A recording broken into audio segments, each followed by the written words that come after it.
Students, तो आज हम करने जा रहे हैं पॉलिनोमियल के एमसीक्यूज, जो कि काफ़ी इम्पोर्टेंट भी और बहुत सिंपल है। ठीक है। If one of the zeros of the quadratic polynomial is this, then the value of k is.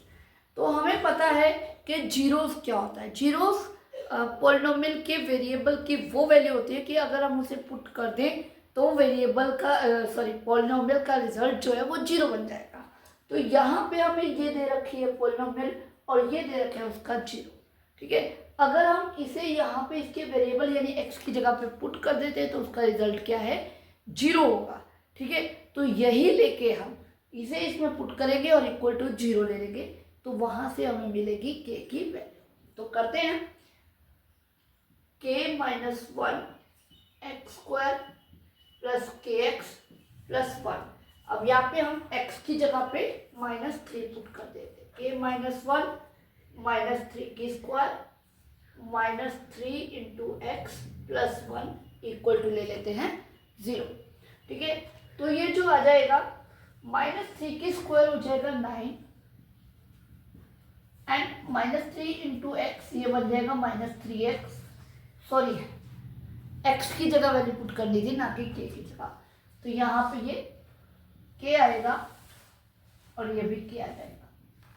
Okay. ये आ जाएगा नाइन के माइनस नाइन को मैंने मल्टीप्लाई कर दिया माइनस थ्री के प्लस वन, तो नाइन के माइनस थ्री के ये आ जाएगा सिक्स के माइनस नाइन प्लस वन, ये हो जाएगा माइनस का एट। तो यहाँ से हमारे k की वैल्यू आएगी एट बाई सिक्स, जिसे हम काट दें तो ये आ जाएगी फोर बाई थ्री प्लस का। तो यहाँ पे हमारा आंसर इसका ए ऑप्शन आ जाएगा। Okay, clear. तो सेकेंड सम पे चलते हैं। A quadratic polynomial whose zeros are minus three and four. अगर हमें एक क्वाड्रेटिक पॉलिनोमियल के दो जीरोस दिए होते हैं तो उसे हमें उस पॉलिनोमियल की इक्वेशन कैसे फाइंड करनी है, इसका एक हमारे पास एक मेथड है, एक फॉर्मूला है कि आपको अगर अल्फा और बीटा दे रखे हैं तो क्या होता है, एक्स स्क्वायर, हम वेरिएबल एक्स ही ले लेते हैं, x square minus alpha plus beta x plus alpha beta. ठीक है। ये होती है क्वाड्रेटिक पॉलिनोमियल। तो अब हमारे पास जो अल्फा है वो हमें दे रखा है माइनस का थ्री एंड बीटा है वो दे रखा है फोर। तो हम यहाँ पे पुटअप कर देते हैं minus three plus four x. थोड़ा सा वैसे मेरा गला अभी भी खराब है तो समझ लेना, अंडरस्टैंड कर लेना।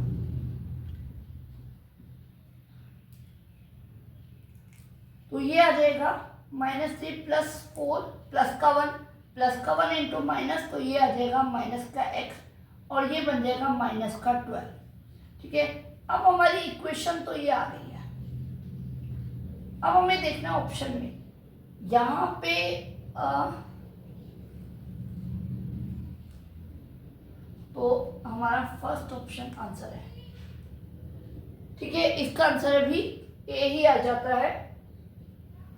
ओके। तो चलते हैं थर्ड क्वेश्चन की तरफ। तो इसका जो थर्ड क्वेश्चन है वो क्या है, root two is a polynomial of degree. यानी कि हमारे पास एक पॉलिनोमियल है रूट टू, इसकी डिग्री बतानी है। तो डिग्री वेरिएबल की हाईएस्ट पावर होती है, तो यहाँ पे वेरिएबल नहीं है, इसका मतलब वेरिएबल की पावर क्या है, जीरो। ठीक है। क्योंकि अगर रूट टू इंटू एक्स की जीरो होता है वन, तो वो रूट टू के इक्वल आएगा। तो इसका मतलब इसकी डिग्री क्या है, जीरो। तो ऑलवेज ध्यान रखो, जब भी कोई कांस्टेंट वैल्यू आती है तो उस कांस्टेंट पॉलिनोमियल होती है तो उसकी डिग्री क्या होगी, जीरो। ओके।